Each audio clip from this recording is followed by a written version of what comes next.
মোহাম্মদ বিন সালমান ও Netanyahu বৈঠকের কথা অস্বীকার করেছে সৌদি আরব। অবশেষে বাইডেনের কাছে ক্ষমতা হস্তান্তরে সম্মত ট্রাম্প। লিবিয়াগামী তুর্কি জাহাজে জার্মানির তল্লাশি, উত্তেজনা তুঙ্গে।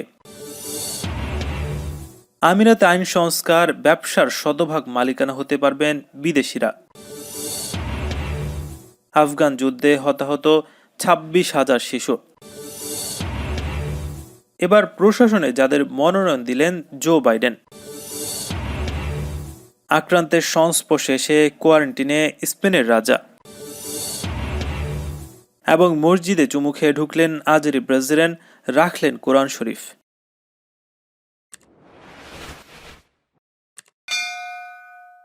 ইসরায়েলের প্রধানমন্ত্রী বেঞ্জামিন নেতানিয়াহুর সৌদি সফর ও ক্রাউন প্রিন্স মোহাম্মদ বিন সালমানের সঙ্গে তার বৈঠকের কথা অস্বীকার করেছে মধ্যপ্রাচ্যের দেশ সৌদি আরব। সোমবার সৌদির পক্ষ থেকে বলা হয়েছে যে ইসরায়েলি সংবাদ মাধ্যমে এ বিষয়ে যে খবর বেরিয়েছে তা ঠিক নয়। সম্প্রতি ইসরায়েল ও বিভিন্ন দেশের সংবাদ মাধ্যমে বলা হয়েছে মোহাম্মদ বিন সালমানের সঙ্গে দেখা করতে রোববার গোপনে সৌদি আরব গেছেন ইসরায়েলের প্রধানমন্ত্রী বেঞ্জামিন নেতানিয়াহু। আগে থেকেই সেখানে অবস্থান করছিলেন মার্কিন পররাষ্ট্রমন্ত্রী মাইক পম্পেও।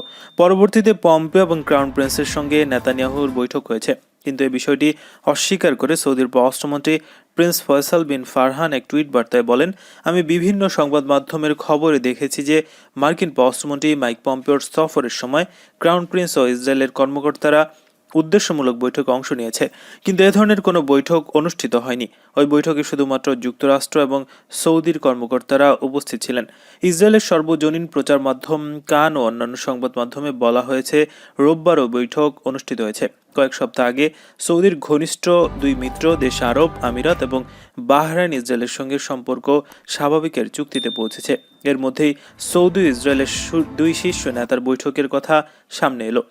ইসরায়েলের সঙ্গে আরব দেশগুলোর সম্পর্ক স্বাভাবিকের চুক্তিতে মধ্যস্থতা করেছেন মার্কিন প্রেসিডেন্ট ডোনাল্ড ট্রাম্প। যদিও এবারের মার্কিন প্রেসিডেন্ট নির্বাচনে তিনি হেরে গেছেন। আগামী জানুয়ারিতে নতুন প্রেসিডেন্ট জো বাইডেনের কাছে তাকে ক্ষমতা হস্তান্তর করতে হবে। ইসরায়েলের কান রেডিওর খবরে বলা হয়েছে, সৌদি সফরের আগে ইসরায়েলে সফর করেছেন পম্পেও। পরবর্তীতে লোহিত সাগরের নিয়ম শহরে তিনি বৈঠক করেছেন। ইসরায়েলের গোয়েন্দা সংস্থা মোসাদের প্রধান ইওসি কোহেনও ওই বৈঠকে অংশ নেন বলে জানা গেছে। অবশেষে নবনির্বাচিত মার্কিন প্রেসিডেন্ট জো বাইডেনের কাছে ক্ষমতা হস্তান্তরে সম্মত হয়েছেন দেশটির বর্তমান প্রেসিডেন্ট ডোনাল্ড ট্রাম্প। সোমবার বাইডেন শিবিরের কাছে ক্ষমতা হস্তান্তরের প্রক্রিয়া শুরুর জন্য সংশ্লিষ্ট কর্তৃপক্ষকে অনুমতি দিয়েছেন তিনি। কর্মকর্তাদের বরাত দিয়ে এক প্রতিবেদনে এ খবর জানিয়েছে যুক্তরাজ্যভিত্তিক সংবাদ মাধ্যম বিবিসি। যুক্তরাষ্ট্রের বিদায়ী ও আসন্ন প্রশাসনের মধ্যে সমন্বয়ের কাজটি করে থাকে জেনারেল সার্ভিসেস অ্যাডমিনিস্ট্রেশন জিএসএ। তারাই পুরনো প্রশাসনের কাছ থেকে নতুন প্রশাসনকে দায়িত্ব বুঝিয়ে দেওয়ার কাজটি করে থাকে। নির্বাচনে নিজের পরাজয়ের বিষয়ে চ্যালেঞ্জ অব্যাহত রাখার কথা বললেও ট্রাম্প জানিয়েছে জিএসএর কাজে তিনি প্রতিবন্ধকতা তৈরি করতে চান না। তিনি বলেছেন, জেনারেল সার্ভিসেস অ্যাডমিনিস্ট্রেশন বা জিএসএর যেটি করণীয় তারা সেটিই করবে। জেনারেল সার্ভিসেস অ্যাডমিনিস্ট্রেশন জানিয়েছে তারা বাইডেনকে আপাতত বিজয়ী হিসেবে স্বীকৃতি দিয়েছে। মিশিগানের বাইডেনের জয় আনুষ্ঠানিকভাবে সার্টিফাইড হওয়া ছিল ট্রাম্প শিবিরের জন্য একটি বড় ধাক্কা। মূলত এরপরই বাইডেনকে আপাতত বিজয়ী হিসেবে স্বীকৃতি দেওয়ার কথা জানায় জিএসএ। সে অনুযায়ী আগামী 20 জানুয়ারি নতুন প্রেসিডেন্ট হিসেবে বাইডেনের অভিষেকের বিষয়ে প্রস্তুতি শুরু করেছে তারা। জিএসএর এই সিদ্ধান্তকে স্বাগত জানিয়েছে জো বাইডেন টিম। বাইডেন টিমের এক বিবৃতিতে বলা হয়েছে, জিএসএর এই সিদ্ধান্ত একটি চূড়ান্ত প্রশাসনিক পদক্ষেপ। আমাদের জাতির সামনে যেসব চ্যালেঞ্জ রয়েছে সেগুলো মোকাবিলার জন্য আজকের সিদ্ধান্তটি একটি প্রয়োজনীয় পদক্ষেপ। লিবিয়াগামী জাহাজে অস্ত্রের খোঁজে তল্লাশি চালানোয় জার্মানির কড়া সমালোচনা করল তুরস্ক। এ নিয়ে কূটনৈতিক উত্তেজনা শুরু হয়েছে। লিবিয়াগামী তুরস্কের একটি পণ্যবাহী জাহাজে তল্লাশি করল জার্মানি। সেই জাহাজে অস্ত্র আছে কিনা সেটাই খুঁজে দেখেছে তারা। জাতিসংঘ লিবিয়ায় অস্ত্র পাঠানো নিষিদ্ধ ঘোষণা করেছে। অস্ত্র যাতে না পাঠানো হয় সেজন্য চালু আছে ইরানি মিশন। জার্মানির দাবি, তাই তারা জাহাজে অস্ত্রের খোঁজ করছে। তুরস্কের পররাষ্ট্র মন্ত্রণালয়ের বিবৃতিটি জানিয়েছে, জার্মানি যা করছে তা পুরোপুরি বেআইনি। এভাবে তল্লাশি চালানোর কোনো অধিকার তাদের নেই। জোর করে তারা এই তল্লাশি চালিয়েছে, আমরা তীব্র প্রতিবাদ করছি। আঙ্কারায় জার্মানি, ইইউ, ইতালির রাষ্ট্রদূতকে ডেকে এই বেআইনি কাজের নিন্দা করেছে তুরস্কের পররাষ্ট্র মন্ত্রণালয়। জার্মানির প্রতিরক্ষা মন্ত্রণালয় জানিয়েছে, তুরস্কের জাহাজের নাম হলো রোসালিন এ। জার্মান হেলিকপ্টার থেকে জাহাজে তল্লাশির বার্তা পাঠানো হয়েছে। জাহাজ থেকে কোনো জবাব আসেনি। তারপর থেকে হেলিকপ্টার থেকে নেমে তল্লাশি চালানো হয়। তবে রোমের ইরিনি মিশন কমান্ড থেকে ওই তল্লাশির নির্দেশ দেওয়া হয়। তুরস্ক অবশ্য বার্তা পাঠায় তারা তল্লাশির অনুমতি দিচ্ছে না। তখন তল্লাশি থামিয়ে দেওয়া হয়। যেটুকু তল্লাশি অভিযান চলেছে তাতে কোনো অস্ত্রের সন্ধান মেলেনি। তল্লাশিতে জাহাজের নাবিকরাও সহযোগিতা করেছেন। পৃষ্ঠপোষকতা ছাড়াই এখন বিদেশি বিনিয়োগকারীরা আমিরাতে ব্যবসায় শতভাগ মালিক হতে পারবেন। আমিরাতের প্রেসিডেন্ট শেখ জায়েদ বিন আল নাহিয়ানের এক ডিক্রি জারির মাধ্যমে এ সুযোগ তৈরি হয়েছে। দেশটির জাতীয় দৈনিক খালিজ টাইমসের অনলাইন প্রতিবেদনে জানানো হয়েছে, প্রেসিডেন্টের ডিক্রি অনুযায়ী যেসব কোম্পানি দেশটিতে নিজেদের শাখা খুলতে চায় তাদের ক্ষেত্রেও মালিকানার এই নিয়ম প্রযোজ্য হবে। বিনিয়োগ এবং প্রকল্পের ক্ষেত্রে আমিরাতকে আঞ্চলিক ও বৈশ্বিকভাবে একটি আকর্ষণীয় স্থান হিসেবে গড়ে তুলতে আরও এক ধাপ অগ্রগতির কথা চিন্তা করে আইন সংশোধনের পর এমন ডিক্রি জারি করা হয়েছে।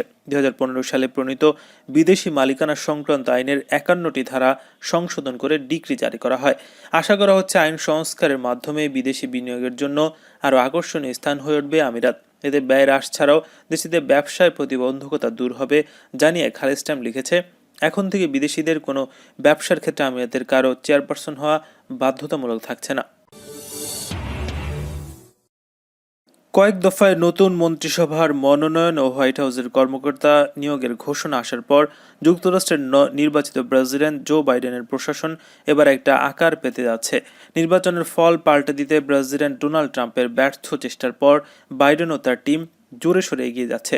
দেশ শাসনে তার পরিকল্পনা কেমন হবে তার নিবিড় দৃষ্টিভঙ্গি আমেরিকানদের সামনে হাজির করতে পেরেছেন তিনি। সিএনএন ও রয়টার্সের খবরে এমন তথ্যই মিলেছে। ভাইস প্রেসিডেন্ট হিসেবে কমলা হ্যারিস আগেই নিশ্চিত হয়েছেন। পররাষ্ট্রমন্ত্রী হিসেবে নিয়োগ পেতে যাচ্ছেন বাইডেনের দীর্ঘদিনের সহযোগী টনি ব্লিংকেন। হোমল্যান্ড সিকিউরিটি ও মন্ত্রী পদে আলহান্দ্রো মায়োরকাস এবং অর্থমন্ত্রী হিসেবে জ্যানেট ইয়েলেনকে নিয়োগ দিতে যাচ্ছে জো বাইডেন। হোয়াইট হাউসের প্রধান কর্মকর্তা হিসেবে রন ক্লিন এবং জাতীয় নিরাপত্তা উপদেষ্টা হিসেবে জ্যাক সুলিভান নিয়োগ পেয়েছেন। এছাড়া জাতীয় গোয়েন্দা সংস্থার পরিচালক পদে অ্যাভরিল হেনসিন এবং জাতিসংঘের রাষ্ট্রদূত হিসেবে লিন্ডা থমাস গ্রিনফিল্ডকে নিয়োগ দিতে যাচ্ছেন তিনি। আর জলবায়ু পরিবর্তন বিষয়ক দূত হিসেবে মনোনয়ন দিয়েছেন সাবেক পররাষ্ট্রমন্ত্রী জন কেরিকে। কোভিড-19 আক্রান্তের সংস্পর্শে আসায় কোয়ারেন্টিনে যেতে হলো স্পেনের রাজা ফিলিপ ষষ্ঠকে। এরই মধ্যে 10 দিনের কোয়ারেন্টিন শুরু করেছেন তিনি। 52 বছর বয়সী রাজা ফিলিপ রোববার এক ব্যক্তির সংস্পর্শে আসেন যিনি করোনা পরীক্ষায় পজিটিভ প্রমাণিত হয়েছে। ওই দিন থেকে তিনি কোয়ারেন্টিন শুরু করেন। রাজা কোয়ারেন্টিনে থাকলেও তার স্ত্রী ও 2 মেয়ে সুস্থ আছেন। রাজা স্বাভাবিক কার্যক্রম চালিয়ে যাচ্ছেন। করোনা সংক্রমণের শুরুতে ইউরোপের যে কয়টি দেশে ভাইরাসটি বড় আঘাত হানে তার মধ্যে স্পেন অন্যতম। পরবর্তীতে সংক্রমণ কমে এলেও শীত মৌসুমে দেশটিতে মহামারীটির দ্বিতীয় ঢেউ শুরু হয়েছে। এখন পর্যন্ত স্পেনে 16 লাখের বেশি মানুষ আক্রান্ত হয়েছেন এবং মারা গেছেন 43,131 জন। গেল সপ্তাহে দেশের প্রধানমন্ত্রী ঘোষণা করেছেন তারা করোনা ভ্যাকসিন পেতে যাচ্ছেন। আগামী বছরের প্রথমার্ধেই ভ্যাকসিন পাবেন স্প্যানিশ জনগণ। প্রতি বছর বিশ্বের বিভিন্ন দেশ থেকে 100 জন নারীর একটি তালিকা প্রকাশ করে থাকে ব্রিটিশ ভিত্তিক সংবাদ মাধ্যম বিবিসি। চলতি বছর ওই তালিকা প্রকাশ করা হয়েছে। মূলত বিভিন্ন ক্ষেত্রে অনুপ্রেরণা দান এবং প্রভাব বিস্তারের উপর ভিত্তি করে 100 জন নারীকে নিয়ে এই তালিকা তৈরি করা হয়। 2020 সালের বিবিসির এই নারীদের তালিকায় বাংলাদেশের 2 জন নারী স্থান পেয়েছেন। তাদের মধ্যে একজন হলেন রিনা আক্তার এবং অন্যজন হলেন রিমা সুলতানা রিমো। তিনি একজন শিক্ষক এবং কক্সবাজারের ইয়ং উইমেন লিডার্স ফর পিচের একজন সদস্য। বিবিসি বলছে, এবার 100 নারী নির্বাচনের ক্ষেত্রে বেশ কিছু বিষয়ে জোর দেওয়া হয়েছে। যারা পরিবর্তন আনতে নেতৃত্ব দিয়েছেন এবং মহামারীর এই কঠিন সময়ে তাদের কাজের মাধ্যমে নিজেদের আলাদা করতে সক্ষম হয়েছেন। মূলত তাদেরকে এই তালিকায় রাখা হয়েছে। রিনা আক্তার মাত্র 8 বছর বয়সী তার এক আত্মীয়র আর্মেনিয়ার কাছ থেকে সদ্য মুক্ত হওয়া আজারবাইজানের আকদাম প্রদেশ সফরে গেলেন দেশটির প্রেসিডেন্ট ইলহাম আলিয়েভ। সোমবার তার স্ত্রী মেহরিবান আলিয়েভ তার ইনস্টাগ্রাম পোস্টে একটি ভিডিও আপলোড করেছেন। ইনস্টাগ্রামে পোস্ট করা ছবিতে দেখা যায় আকদামের একটি মসজিদে প্রেসিডেন্ট আলিয়েভ ও তার স্ত্রী ও প্রথম ভাইস প্রেসিডেন্ট মেহরিবান আলিয়েভকে নিয়ে মসজিদে প্রবেশ করেছেন। এ সময় তিনিও তার স্ত্রী মসজিদের ফটকে চুমু খেয়ে তাতে প্রবেশ করেন। এ সময় তিনিও তার স্ত্রী কোরআনে চুমু খেয়ে সেটি মসজিদে রাখেন। এ সময় কয়েকটি ভিডিও পোস্ট করেন মেহরিবান আলিয়েভ। প্রেসিডেন্ট আলিয়েভ জানান, ওই ফুটেজ আকদামের যাওয়ার রাস্তায় পড়ে। আজারি সেনাবাহিনী কোনো বুলেট ব্যবহার না করেই আকদাম বিজয় করেছে। এ সময় আলিয়েভ আর্মেনিদের হাতে ধ্বংস হওয়া এলাকা দেখিয়ে বলেন, সমগ্র বিশ্বকে এসব দেখা উচিত। এখানে ভালো কোনো স্থাপনা নেই, সব আর্মেনীয়রা ধ্বংস করে ফেলেছে। সাবেক সোভিয়েতভুক্ত দুই দেশের মধ্যে নাগর্নো কারাবাখ অঞ্চল নিয়ে যুদ্ধ চলে আসছে বহু আগ থেকে। 1991 সালে আর্মেনিয়া যখন নাগর্নো কারাবাখ দখল করলো, দুই দেশের মধ্যে তখন যুদ্ধ শুরু হয়। পরে চুক্তির মাধ্যমে যুদ্ধ বন্ধ হলেও সবশেষ 27 সেপ্টেম্বর আবার দুই দেশ যুদ্ধে জড়ায়। পরে আর্মেনিয়া গত 10 নভেম্বর রাশিয়ার মধ্যস্থতায় আজারবাইজানের সাথে চুক্তি করতে বাধ্য হয়। 44 এই যুদ্ধে বাকু 300টির বেশি এলাকা দখলমুক্ত করে। চুক্তিটি আজারবাইজানের জয় ও আর্মেনিয়ার পরাজয়ের দলিল হিসেবে পরিচিতি লাভ করেছে। আফগানিস্তানের যুদ্ধে গত 14 বছরে প্রতিদিন গড়ে 5 জন শিশু নিহত এবং চিরতরে পঙ্গু হয়েছে বলে জানিয়েছে দাতব্য সংস্থা সেভ দ্য চিলড্রেন। আন্তর্জাতিক বেসরকারি সংগঠনটির রিপোর্ট অনুযায়ী যুদ্ধে 2005 থেকে 2019 সাল পর্যন্ত সময়ের মধ্যে আফগানিস্তানে মারা গেছে অথবা পঙ্গুত্ব বরণ করেছে কমপক্ষে 26,025টি শিশু। জেনেভায় গুরুত্বপূর্ণ এক বৈঠকে সামনে রেখে সোমবার এ তথ্য প্রকাশ করেছে সেভ দ্য চিলড্রেন। একই সঙ্গে সংগঠনটি দাতা দেশগুলোর প্রতি আফগান শিশুদের ভবিষ্যৎ রক্ষায় পদক্ষেপ নেওয়ার আহ্বান জানিয়েছে। শুধু 2019 সালে 874 শিশু আহত হয়ে 2,275টি শিশু পঙ্গু হয়েছে আফগান যুদ্ধে।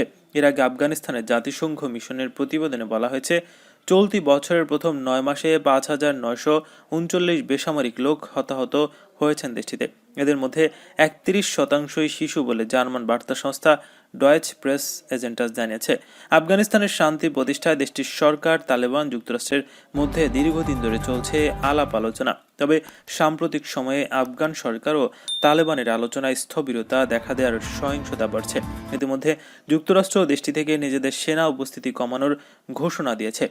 তালেবানের সঙ্গে ঐতিহাসিক এক চুক্তি সই করার পর গত ফেব্রুয়ারিতে আফগানিস্তান থেকে সেনা প্রত্যাহার শুরু করেছে যুক্তরাষ্ট্র। কিন্তু আফগান সরকার ও তালেবানের মধ্যে সমঝোতা ঝিমিয়ে পড়ায় সেখানে আবার সহিংসতা বাড়তে শুরু করেছে। সপ্তাহান্তে কাবুলে রক্তক্ষয়ী এক রকেট হামলায় অন্তত 8 জন নিহত ও 30 জন আহত হয়েছে। সেভ দ্য চিলড্রেনের তথ্য অনুযায়ী বিশ্বে শিশুদের জন্য সবচেয়ে বেশি বিপজ্জনক 11টি দেশে একটি আফগানিস্তান। বৈশ্বিক সহিংসতার ওপর গত শুক্রবার প্রকাশ করা এক প্রতিবেদনে সংগঠনটি বলছে, হতাহত হওয়া 2 শিশুর 2/3 বেশি ছেলে শিশু। সরকারি সেনা ও সরকার বিরোধী বিভিন্ন সশস্ত্র গোষ্ঠীর মধ্যে লড়াই, বোমা বিস্ফোরণ ও আত্মঘাতী হামলায় এই শিশুরা হতাহত হয়েছে। প্রতিবেদনে উল্লেখ করা হয়, মার্কিন সেনাদের সমর্থন পোস্ট আফগান সরকারি বাহিনীর সঙ্গে তালেবান ও অন্যান্য সশস্ত্র গোষ্ঠীর মধ্যে চলমান লড়াইয়ে স্কুলগুলোকে নিয়মিতভাবে হামলার নিশানা বানানো হচ্ছে। 2017 থেকে 19 সালের মধ্যে স্কুলগুলোতে 3 শতাধিক হামলা হয়েছে।